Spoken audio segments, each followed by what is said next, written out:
Assalamualaikum warahmatullahi wabarakatuh. Waalaikumsalam warahmatullahi wabarakatuh. Alhamdulillah wassalatu wassalamu ala sayyidina Rasulillah Sayyidina wa maulana Muhammad ibn Abdullah wa ala alihi wa sahbihi wa mawala. La haula wa la quwwata illa billah, amma ba'du. Bapak-bapak, ibu-ibu, saudara-saudara kaum muslimin rahimakumullah. Jauh berjalan banyak dilihat, dan pengalaman adalah guru yang paling bijaksana. Pantang seorang muslim jatuh 2 kali di tempat yang sama. Hari ini lewat sini jatuh, pantas belum pengalaman. Besok lewat situ lagi, jatuh lagi, goblok amat. Si amat saja tidak goblok. Kita mau bicara keagungan Ramadan yang ditandai 3 hal. Pertama, Ramadan dipilih oleh Allah menjadi bulan tempat di mana pertama kali diturunkan Al-Quranul Karim, kitab suci kita, imam kita, pedoman utama dalam melaksanakan berbagai kegiatan hidup. Pertama, ia berisi akidah yang tujuannya menyelamatkan manusia dari ketergantungan kepada benda, menyelamatkan manusia dari kemusyrikan, baik syirik yang jali maupun syirik yang khafi. Syirik jali itu syirik terang-terangan, nyata-nyata menyembah berhala, nyata-nyata meyakini Tuhan lebih dari satu. Kalau gitu insya Allah kita aman. Tapi ada syirik khafi, syirik yang tersembunyi, menjadikan yang selain Allah sebagai tujuan akhir dari seluruh kegiatan hidup. Itu syirik khafi. Saya sejak pakai cincin ini rezeki lancar. Cincin. Saya sejak pakai gesper ini, jangan anak gadis, nenek-nenek ngelihat saya lemes. Gesper. Ini sejak ada perkutut di rumah ini, bisnis bagus, perkutut. Kalau komputer lebih kita kagumi dari Allah, itulah berhala kita. Kalau pangkat lebih kita utamakan dari Allah, itulah berhala kita. Kalau ilmu lebih kita kagumi daripada Allah, itulah berhala kita. Quran membebaskan manusia dari ketergantungan kepada benda, membersihkan keyakinan, meluruskan tauhid dengan konsep akidah. Lalu sisi yang kedua, syariat untuk mengatur kehidupan sesama manusia. Selama ini kalau mendengar syariat yang terbayang oleh kita kan yang serem-serem, dan memang diopinikan sedemikian rupa. Padahal watak syariat itu pertama, al-musawat bainan nas fi takalifil ahkam. Ini watak syariat Islam. Semua manusia sama dalam berhadapan dengan hukum Allah. Semua manusia sama. Bukankah ini yang kita perjuangkan dengan tuntutan keadilan? Supaya di Republik ini jangan ada warga negara kelas 1. Supaya di Republik ini jangan ada yang kebal hukum. Supaya di Republik ini hukum jangan seperti pisau, tajam ke bawah tapi tumpul ke atas.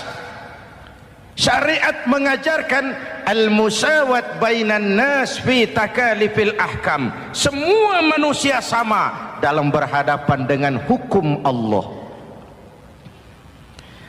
Ketika mengajarkan orang beramal, Rasulullah kepada putri kesayangan beliau sendiri berkata, "I'mali ya Fatimah, i'mali fa inni la ughni anki minallahi syai'a."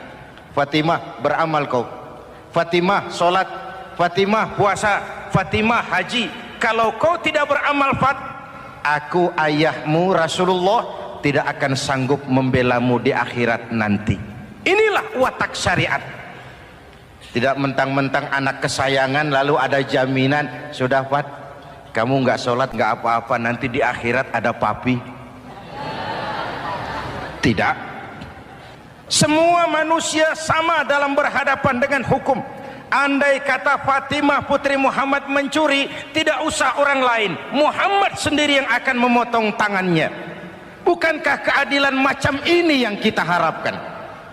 Cuma sayang, selama ini banyak kita mengenal Islam seperti orang buta kenal gajah. Ada 3 orang buta dilepas ke kebun binatang, disuruh kenal gajah. Saya yakin laporannya lain-lain. Orang buta pertama bilang, Pak, gajah tipis lebar kayak kipas. Kenapa? Dia baru pegang telinganya. Orang buta kedua ngotot, goblok itu Pak. Yang betul saya, gajah kecil panjang kayak ular. Kenapa? Yang dia pegang ekornya. Orang buta ketiga lebih marah, dua-duanya tolol Pak. Yang betul itu saya, gajah tinggi besar seperti pohon kelapa, karena yang dia pegang kakinya. Beginilah kita mengenal Islam, seperti orang buta kenal gajah. Frame of reference, kacamata pandangannya tidak total. Baru kenal kaki gajah sudah sok tahu gajah. Baru kenal telinga gajah sudah sok kenal gajah. Kemana-mana pidato, saudara-saudara, gajah tipis lebar kayak kipas. Buat orang yang belum kenal gajah, dia menyesatkan. Buat orang yang sudah tahu gajah, senyum di kulum. Oh, kau baru kenal kupingnya kok. Begitulah kadang-kadang kita baca Quran, ayatnya yang keras, kesannya Islam itu sangar, Islam itu sadis, Islam itu perang. Di sisi lain ada yang adem, sejuk, lalu lahir generasi feminim. Buat saya yang terpenting semua kita perlu. Rasul mengajarkan, la takun ratban fatuksara wala yabisan fatuksara. Jangan lemah nanti kau diinjak orang, tapi jangan keras nanti kau dipatahkan orang. Hadirin yang saya hormati, lalu syariat juga punya at-tadrij fit tasri', tahapan dalam melaksanakan syariat. Oleh karena itu Ramadan yang keagungannya ditandai dengan turunnya Al-Quran harus jadi momentum kembalinya kita kepada Al-Quran. Quran itu imam, kita ini makmum. Saya mau tanya, imam ikut makmum apa makmum ikut imam? Makmum ikut imam apa imam ikut makmum? Makmum ikut imam. Kalau Quran imam dan kita makmum, kita ikut Quran, jangan Quran diminta ikut kita. Imam ruku, kita ruku, imam sujud, kita sujud, imam i'tidal, kita i'tidal. Ke barat kata Quran, ke barat kita berangkat, ke timur kata Quran, ke timur kita menuju. Halal kata Quran, ambil, haram menurut Quran, tinggalkan. Kalau dia imam dan kita adalah makmum, mari berimam kepada Al-Quranul Karim. Yang kedua, keagungan Ramadan ditandai dengan perintah melaksanakan ibadah puasa. Para ulama menyebut puasa itu ibadah sirriyah, ibadah rahasia, ibadah abstrak, tidak ada unsur sugesti. Kalau kita sholat orang lihat, kita sedekah orang tahu, kita pergi haji satu kampung nganter, kita puasa cuma kita dan Allah. Pura-pura sholat ketahuan Pak, pura-pura sedekah nggak bisa dong, apa yang disedekahin. Pura-pura haji kemana perginya? Tapi pura-pura puasa gampang, keluar rumah bibir lap yang kering, jalan lemesin dikit, ada angin miring, lemes amat puasa. Sirriyah, abstrak. Ibadah lain bisa dinilai, wah itu teman kita sodakohnya berani ya. Kok tahu kamu? Kelihatan dari jumlahnya. Itu sholatnya khusyuk ya. Kok ngerti kamu? Kelihatan dari geraknya. Tetangga sebelah itu rasa-rasanya hajinya mabrur ya. Kok ngerti kamu? Kelihatan dari tingkah lakunya setelah pulang haji. Kalau yang sebelah lagi itu haji tomat. Di Mekah tobat sampai kampung kumat. Ibadah lain kelihatan bisa dinilai, tapi puasa tidak bisa dinilai. Belum pernah saya dengar orang bilang teman kita puasanya mantap betul ya. Kok tahu kamu? Beludah terus. Nggak ada hubungannya. Oleh karena puasa ibadah sirri, ibadah abstrak, maka yang terbentuk dari ibadah ini pertama keikhlasan. Ini sikap hidup yang paling penting. Orang lain mau puji atau tidak bukan soal. Orang lain mau dengar atau tidak bukan soal. Ini urusan saya dengan Allah. Dari ibadah sirri seperti ini terbentuk keikhlasan, dan itu penting. Penyakit yang namanya diet lalu menjadi stroke itu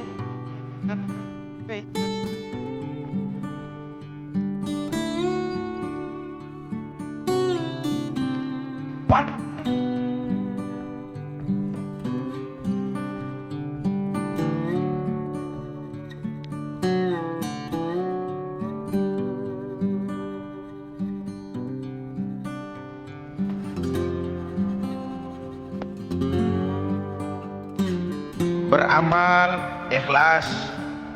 Saya menyantuni yatim bukan karena disorot TV, bukan karena masuk majalah, bukan karena dimuat koran, karena Allah. Berpakaian ikhlas. Saya berpakaian ini karena perintah Allah menutup aurat, bukan karena tuntutan Ramadan. Kalau cuma tuntutan Ramadan, Ramadan saja bagus busana muslim. Selesai Ramadan kembali pusar merajalela. Menerima jabatan ikhlas, ini amanah dari Allah. Jabatan adalah alat untuk mengabdi, bukan cuma alat yang melahirkan kekuasaan dan fasilitas. Kalau kekuasaan dianggap sebagai fasilitas dan kekuasaan, maka yang lahir tentu akhirnya maling-maling baru. Yang lahir rampok-rampok baru, yang dikuras ya harta negara. Hadirin yang saya hormati, ikhlas menerima jabatan dengan keyakinan ini amanah Allah, amanah akan dimintakan pertanggungan jawab. Ini alat untuk berbuat baik, ini alat untuk mengabdi. Kalau cuma digambarkan kekuasaan jabatan sebagai kekuasaan dan fasilitas, itu yang lalu banyak melahirkan rampok-rampok baru. Betul? Iya, kalau jabatan kan gajiannya jelas. Menteri gajinya jelas. Anggota DPR gajinya jelas. Presiden, wakil presiden gajinya jelas. Tetapi ketika fasilitas dan kekuasaan banyak memberikan hasil, jangan heran lalu muncul penjarahan terhadap kekayaan-kekayaan yang justru merupakan milik rakyat. Ikhlas dalam menerima jabatan, ikhlas dalam berbuat, ikhlas dalam beramal. Lalu yang kedua, jujur. Tadi siang saudara sholat zuhur apa tidak? Sholat. Yang sholat? Ya enggak, ya enggak. Sebelum sholat zuhur kan saudara berwudu. Waktu berwudu kan saudara berkemur, memasukkan air ke mulut. Umpama waktu berkemur saudara korupsi, dikit saja airnya saudara minum, jangankan hansip, jangankan satpam, jangankan polisi, teman sebelah pun tidak tahu kalau waktu berkemur kita korupsi. Kenapa kita tidak mau melakukan itu? Ada rasa malu kepada Allah, Alangkah positifnya kalau ini diterjemahkan dalam kehidupan. Sekarang kan kita berpikirnya Allah ditekan. Kamu korupsi ya? Iya, Tuhan kan tahu. Biarin, Tuhan mah tahu, nggak ribut. Nggak ribut katanya. Tapi kalau 3 orang saja tahu, geger kantor. Bayangin, Tuhan aja ditekan, Tuhan diintimidasi, apalagi orang lain. Lahir etika otonom, daya kontrol yang paling ampuh yang muncul dari dalam jiwa kita sendiri. Keikhlasan yang dibentuk oleh pelaksanaan ibadah puasa, kejujuran yang dibentuk oleh pelaksanaan ibadah puasa, lalu kesabaran. Kata Nabi, as-siyamu junnatun, puasa itu benteng, dinding. Fa idza kana yaumus siyami ahadikum, kalau salah seorang kamu tengah berpuasa, fala yarfus, jangan berkata kotor, wala yafsuk, jangan berkata keji, wa in sabahu ahadun au qatalahu falyaqul inni shaim, inni shaim. Kalau ada orang mencaci maki dia, bahkan mengajak dia berkelahi yang menurut ukuran dia mesti menang, tapi karena puasa, maaf, saya bukan gak berani sama kamu, saya sedang puasa. Kalau mau berkelahi juga ntar aja habis buka.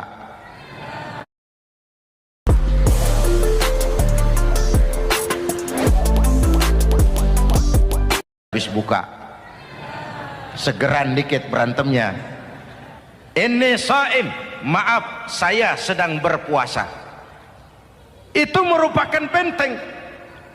Orang itu kan kalau lagi puasa kondisi lapar, haus, temperamen kan tinggi. Sedikit tersinggung temperatur naik, sama marah gampang. Kalau waktu begitu dia bisa sabar, ketika kenyang sudah nggak ada masalah. Sabar baik dalam taat kepada Allah, sabar dalam melaksanakan perintahnya, sabar dalam meninggalkan larangannya, dan sabar di dalam menghadapi musibah, kesulitan-kesulitan dalam kehidupan kita. Hadirin, kalau ibadah berpuasa kita baik, kita yang malam ini pasti bukan kita 20 hari yang lalu. Kita yang malam ini, kita yang sudah ditempa oleh penggojologan Ramadan, ditempa oleh kawah candra di mukanya Ramadan, sehingga membias dalam pembentukan pribadi. Setiap ibadah yang dikerjakan dengan benar pasti punya dampak positif dalam meluruskan moral orang yang melaksanakan ibadah itu sendiri. Jangan sampai terjebak kepada rutinitas ritual. Akhirnya seperti yang sering saya ungkapkan, sholat rajin, maksiat tekun. Baca Quran mau, fitnah orang hobi. Sedekah ya sedekah, tapi nyolongnya lebih gede dari sedekahnya. Sedekahnya cuma untuk ngumpetin korupsinya. Akhirnya jadi lipstik, akhirnya jadi dekorasi. Setiap ibadah yang dikerjakan dengan benar punya dampak positif dalam meluruskan moral dan memperbaiki akhlak orang yang melaksanakan ibadah itu sendiri. Begitulah Ramadan, ada pelaksanaan ibadah puasa. Dan untuk puasa Nabi bersabda, lis-shaimi farhatani, farhatun indal iftar wa farhatun inda liqa'i rabbih. Buat orang yang berpuasa ada 2 kegembiraan yang tidak dimiliki oleh yang tidak melaksanakan puasa. 2 kegembiraan. Pertama, farhatun indal iftar, kegembiraan menjelang saat-saat berbuka.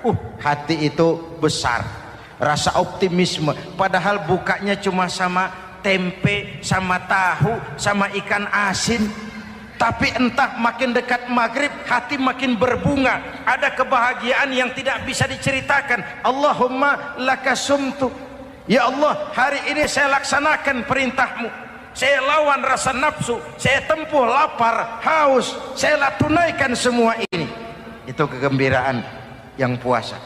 Yang kedua, wa farhatun inda liqa'i rabbih, kegembiraan kedua nanti di akhirat pada saat bertemu dengan Allah Subhanahu wa taala. Masuk surga nikmat, bertemu Allah jauh lebih nikmat. Hadirin yang saya hormati, bahkan di surga ada sebuah pintu yang khusus disiapkan bagi orang-orang yang melaksanakan puasa. Tidak bisa masuk ke pintu itu kecuali orang yang puasa, dan pintu itu disebut pintu Rayyan, Babur Rayyan, pintu Rayyan, yang hanya boleh dimasuki orang-orang yang melaksanakan ibadah puasa. Hadirin, lalu yang berikutnya, ibadah puasa ganjarannya abstrak. Kalau ibadah lain kita bisa lihat itu, sholat berjamaah pahalanya begini, haji kalau mabrur pahalanya begitu, sodakoh pahalanya begini. Puasa Allah cuma bilang as-siyamu li wa ana ajzibi, puasa untukku dan aku yang membalasnya. Berapa besar balasan Allah tidak diberitahu. Artinya apa? Kalau saudara kerja, mandor bilang, mas kau kerja sama saya, gajimu sebulan 5 juta. Ketahuan sebulan 5 juta. Kita kan bisa kong-kalingkong, ada mandor rajin, tidak ada mandor kendor. Pokoknya jatah 5 juta. Tapi kalau mandor cuma bilang, mas kau kerja sama aku, soal gajimu nanti aku yang atur, berapa besarnya nggak dikasih tahu. Aturan seperti ini harusnya membuat kita kerja lebih hati-hati. Sebab apa? Mungkin gaji kita sama saja 5 juta kalau kerja biasa-biasa, mungkin jauh lebih besar kalau pekerjaan memuaskan, mungkin tidak digaji sama sekali kalau pekerjaan sembarangan. Tidak dijelaskannya gambaran pahala puasa menjadi sugesti untuk melaksanakan ibadah puasa ini dengan sebaik-baiknya. Hadirin yang saya cintai, yang ketiga soal keagungan Ramadan ini. Di dalam bulan Ramadan ada satu malam yang bobotnya khairun min alfi syahrin. Satu malam tapi lebih baik daripada 1000 bulan, yang kita kenal dengan malam Qadar atau Lailatul Qadar. Sementara itu adanya pada sepertiga yang akhir dari bulan Ramadan, terutama di malam-malam ganjil. Di negeri kita lihat terjadi pergeseran nilai. Awal-awal Ramadan, minggu pertama pasar sepi, masjid ramai, full house, meledak. Betul? Padahal Rasul memberikan contoh, kalau sudah masuk sepertiga yang akhir Ramadan, beliau sing-singkan lengan baju, hamparkan sajadah, lebih banyak di masjid daripada di rumah. Itu baginda Rasul. Sing-singkan lengan baju, hamparkan sajadah, lebih banyak di masjid daripada di rumah. Hadirin yang saya hormati, di situ makna meraih kemenangan. Karena itu lebaran lain dengan Idul Fitri. Lebaran siapa saja boleh ikutan, tapi Idul Fitri milik orang yang melaksanakan ibadah Ramadan dengan baik. Nah, saya kembali kepada Lailatul Qadar. Semua kita, kecil atau besar, sengaja atau tidak, khilaf atau terpaksa, pasti punya yang namanya dosa. Di sini semua yang hadir nih, include saya, apa ada yang tidak punya dosa? Ayo, jujur. Apa ada di antara kita di sini yang nggak punya salah? Apa ada yang nggak punya dosa? Setiap kita, kecil, besar, sedikit, banyak, terlupa, terpaksa, pasti punya salah. Sekarang kalau mau hitung dagang, kita diberi umur 65, 40 tahun penuh dosa, lalu taubat 25 tahun. Menurut neraca hukum dagang belum seimbang. Dosa 40 tahun ditebus taubat 25 tahun. Menurut neraca hukum dagang. Untung Allah tidak dagang-dagangan kepada kita. Di Ramadan ini Allah ngobrol pahala. Di Ramadan ini Allah membuka pintu rahmah yang seluas-luasnya. Sampai-sampai ada hadis qudsi, "Lau amiltumul khataya hatta mala'atis sama thumma nadimtum fataballahu alaikum." Kalaupun kamu berbuat dosa, penuh langit dengan dosamu, kemudian kamu menyesal dan bertaubat, Allah pasti akan menerima taubatmu. Hadirin yang saya hormati, inilah momentum Ramadan, saat dimana kita melakukan pemutihan diri. Masih ingat cerita dalam kitab Durratun Nasihin? Saya ulang lagi cerita ini untuk sugesti. Ada bajingan tengik pernah membunuh 99 orang. Satu saat hidayah datang kepadanya, terniat ingin bertaubat. Dicarinya seorang ustadz, ketemu ustadz kepala ngajar.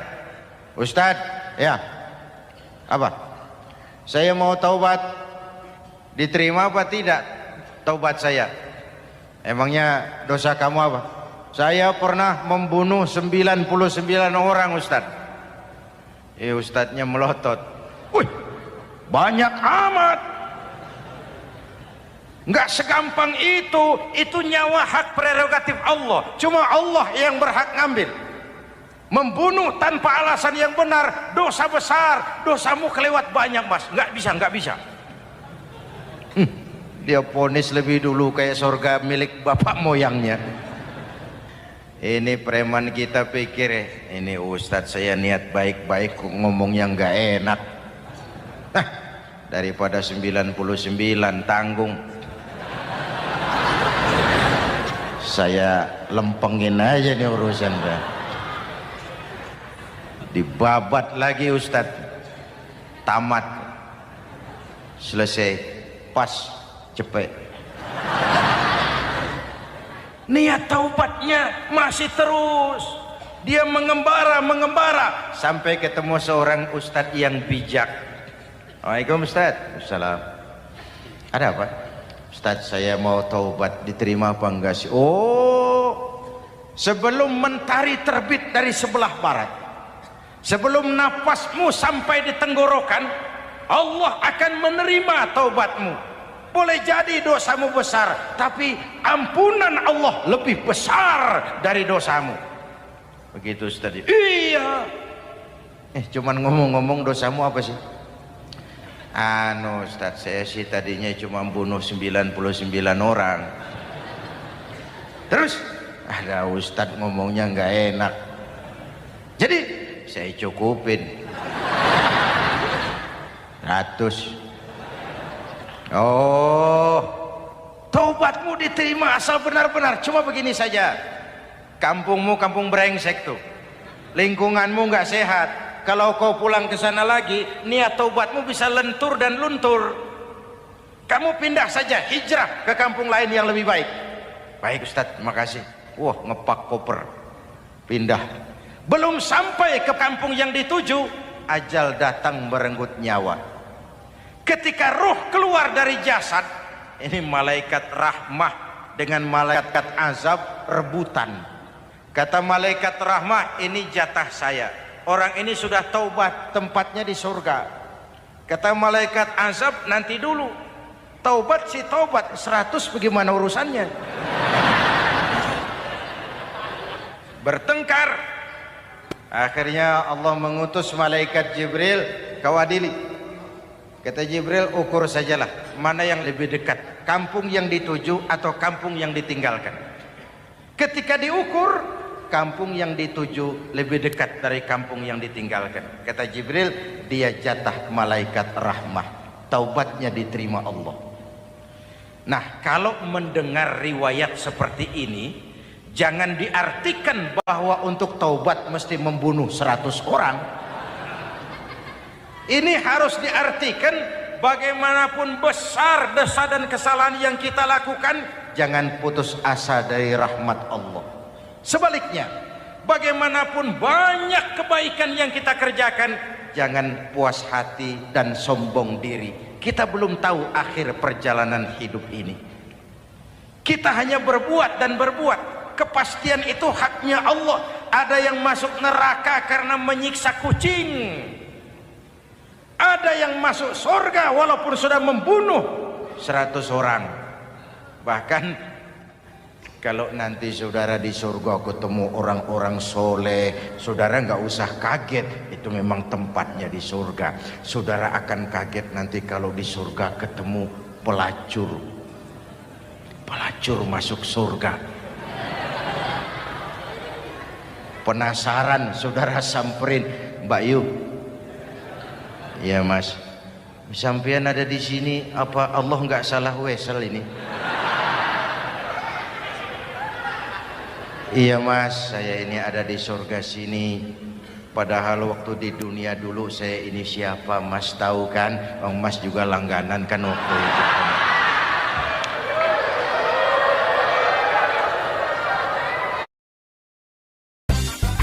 Saatnya move on bro. Head and Shoulders. And action. Move on ke Head and Shoulders. Tapi terus terang saja Mas, waktu di dunia itu saya terpaksa betul. Sejak lahir saya sudah yatim piatu. Sejak kecil sudah yatim piatu. Ada tetangga saya muslim sedikit kaya, tapi pelitnya 17 setan. Akhirnya demi tuntutan perut saya merantau ke kota besar. Ada yang nolong, katanya kerjanya ringan, uangnya lumayan. Apa? Yaitu demi sesuap nasi saya lakoni. Satu malam saya lagi berangkat dagang lewat Masjid Baitul Ihsan. Ada ceramah. Saya dengar dari jauh ustadznya pidato, katanya Allah berpesan, "Lau amiltumul khataya hatta mala'atis sama, thumma nadimtum, fataballahu alaikum." Kalaupun kamu berbuat dosa, penuh langit dengan dosamu, lalu kau menyesal dan bertaubat, Allah pasti akan menerima taubatmu. Mendengar hadis itu Mas, berlinang air mata saya. Terbayang dosa-dosa yang pernah saya lakukan. Terbayang orang-orang yang pernah menanamkan modal asing.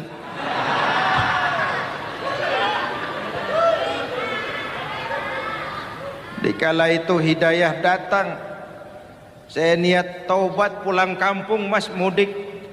Lagi ngepak koper mau mudik, tamu datang, saya bilang mulai malam ini saya berhenti dagang. Taubat saya sebenar-benarnya, taubat saya diterima Allah, walaupun mampir dulu, transit dulu di tempat lain, akhirnya saya sampai juga ke sini. Inilah Ramadan. Orang baik bukan orang yang tidak pernah salah, karena tidak ada orang yang tidak pernah salah. Orang baik kalau dia berbuat salah, dia segera sadar, dijadikannya sebagai pelajaran untuk tidak diulanginya lagi di masa yang akan datang. Maka Nabi berpesan, tuba liman syaghalahu aibuhu an uyubin nas. Beruntung benar orang yang kekurangan dirinya menyebabkan dia sibuk sampai tidak sempat mencari-cari kekurangan orang lain. Tapi celaka benar orang yang terlalu sibuk mencari-cari kekurangan orang lain sampai lupa dengan kekurangan dirinya sendiri. Hadirin, karena itu menurut Al-Imamul Ghazali, Lailatul Qadar itu malam istimewa. Adanya pada sepertiga yang akhir di malam-malam ganjil, 21, 23, 25, 27, 29. Tetapi yang ingin mendapatkan Lailatul Qadar harus berjaga-jaga sejak awal Ramadan. Nggak bisa pakai ilmu ngancem. Wah ini 21 malam nih, nggak keluar-keluar dari masjid. 22 libur, 23 absen lagi. Nggak bisa seperti itu. Ingin mendapatkan Lailatul Qadar harus berjaga-jaga sejak awal Ramadan. 1000 bulan, kira-kira 83 tahun. Rata-rata umur orang sekarang kita ini jarang yang sampai 83. Jarang. Kalau menyontoh Rasul jatah kita 63. Hadirin yang saya hormati, sehingga dikatakan itulah fasilitas yang diberikan Allah kepada umat Muhammad ini. Walaupun umurnya relatif pendek, tapi amaliyahnya tidak kalah dengan umat zaman dulu. Benar, Nabi Nuh umurnya 950 tahun. Ibadah umatnya berarti panjang, tetapi mereka tidak ada Lailatul Qadarnya. Benar, Nabi Adam umurnya panjang 2000 tahun, umatnya rata-rata sekian, tetapi tidak ada nilai tambah yang diberikan Allah kepada mereka. Kita umat Muhammad ini umur relatif pendek. Kalau nyontoh Nabi 63 tahun, betul. Tapi bayangkan, ada Lailatul Qadar yang nilainya khairun min alfi syahrin, lebih baik daripada 1000 bulan, dan 1000 bulan 83 tahun. Kalau 10 tahun berturut-turut memanfaatkan Lailatul Qadar, maka artinya umur kita sudah sama dengan umur umat Nabi Nuh alaihi salam. Kualitas ibadahnya yang saya maksud. Tugas kita memanfaatkan peluang-peluang seperti ini dan mengisinya dengan berbagai kegiatan-kegiatan ibadah. Mumpung Allah menyediakan itu buat kita bersama. Tahun depan nggak ada jaminan kita ketemu Ramadan lagi. Karena itu mumpung senyampang ini diberikan kesempatan memasuki minggu-minggu 10 yang terakhir dari Ramadan, sing-singkan lengan baju, hamparkan sajadah, dan berusaha lebih banyak di masjid daripada di rumah. Hadirin yang saya hormati, dari pembicaraan singkat yang saya sampaikan, Ramadan menjadi agung oleh karena 3 hal. Pertama, ia dipilih menjadi bulan tempat di mana pertama kali diturunkan ayat-ayat suci Al-Quran. Karenanya Ramadan disebut juga sebagai Syahrul Quran, bulan Al-Quran. Karenanya Ramadan juga kita lebih intens memasuki kehidupan Al-Quran sebagai makmum dan kita sebagai imam. Jika Quran adalah imam dan kita adalah makmum, maka konsekuensinya makmum harus ikut imam, bukan imam yang ikut makmum. Yang kedua, keagungan Ramadan ditandai dengan pelaksanaan ibadah puasa. Setiap ibadah yang dikerjakan dengan benar pasti punya dampak dalam memperbaiki moral, meluruskan akhlak orang yang melaksanakan ibadah itu sendiri. Maka bulan suci Ramadan menjadilah kawah candra di muka, menjadi bulan training, bulan latihan.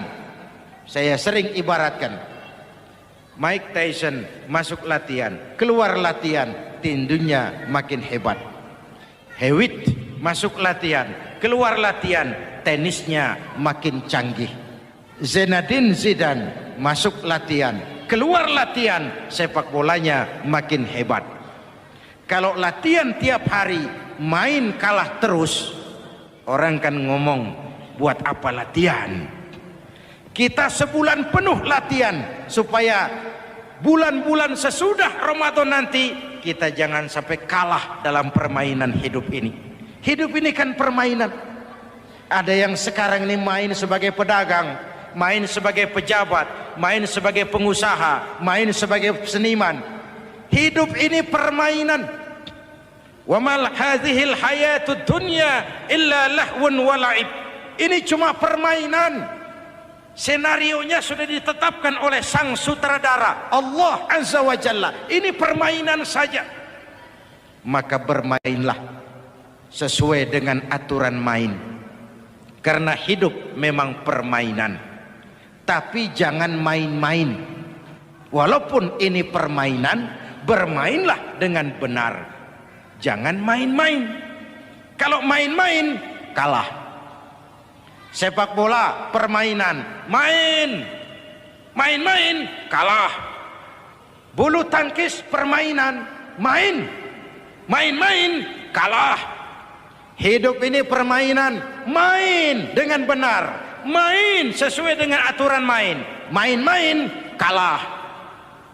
Hadirin yang saya hormati, karena itu 1 bulan untuk menghadapi 11 bulan sesudahnya. Yang ketiga, ditandai keagungan Ramadan dengan ada nuzulul Quran. Diberikan Allah kepada siapa saja yang dikehendakinya.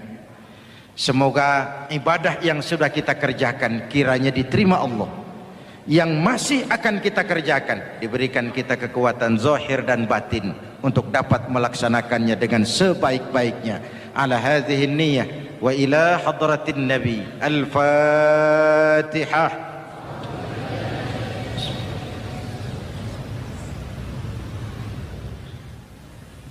Bismillahirrahmanirrahim.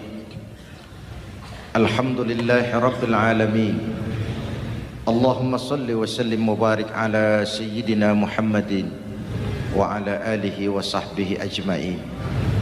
Ya Allah, dengan sepenuh perasaan dan pengharapan, dalam segala kerendahan dan kelemahan, ampuni dosa kami, dosa ibu bapa kami, dosa saudara-saudara kami umat Islam. Kalau selama ini lebih banyak lalai kami dari ingat kami, lebih banyak keluhan kami dari syukur kami, lebih banyak marah kami dari sabar kami, tunjuki kami jalan-Mu yang lurus, yang apabila kami berpijak di atasnya, tidaklah kami akan tersesat buat selamanya. Ya Allah, karuniakan kepada kami rakyat dan bangsa Indonesia pemimpin-pemimpin yang takut kepadamu dan sayang kepada kami. Berikan mereka kekuatan zahir dan batin untuk dapat membawa kami rakyat dan bangsa Indonesia menapak menuju hari esok yang lebih pasti dan lebih baik. Rabbana hab lana min azwajina wa dhurriyyatina qurrata a'yun waj'alna lil muttaqina imama. Rabbana atina fid dunya hasanah wa fil akhirati hasanah wa qina adzaban nar. Rabbana taqabbal minna salatana wa siyamana wa qiyamana wa takhashu'ana wa ta'abbudana wa tammim taqsirana ya arhamar rahimin. Rabbana ja'alna minas walhamdulillahi rabbil alamin. Wassalamu alaikum warahmatullahi wabarakatuh.